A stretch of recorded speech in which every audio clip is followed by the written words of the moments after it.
வைத்திருக்கலாம். மீனவர்கள் மீது அக்கறை இல்லாத கட்சி திமுக கட்சி. இன்றைக்கு பேசுகிறாரு திரு ஸ்டாலின் அவர்கள்.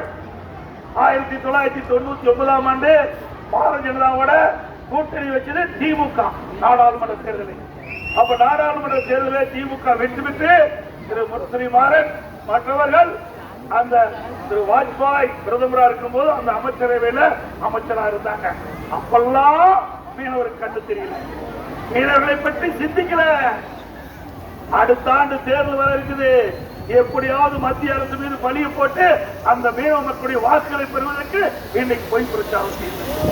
அப்ப 5 ஆண்டு காலம் 1999 10 ஆண்டு காலம் காங்கிரஸ் ஆட்சியில் இருந்தீங்க, பாரதிய ஜனதா ஆட்சியிலும் இருந்தீங்க.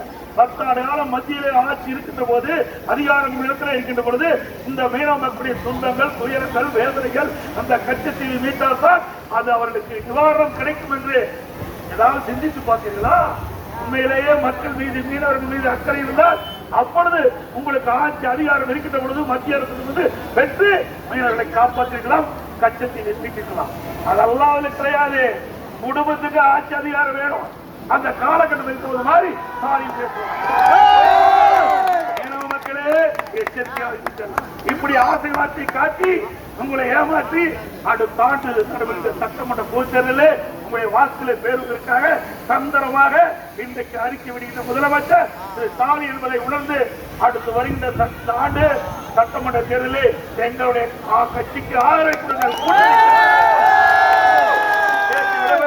நன்றி, வணக்கம்.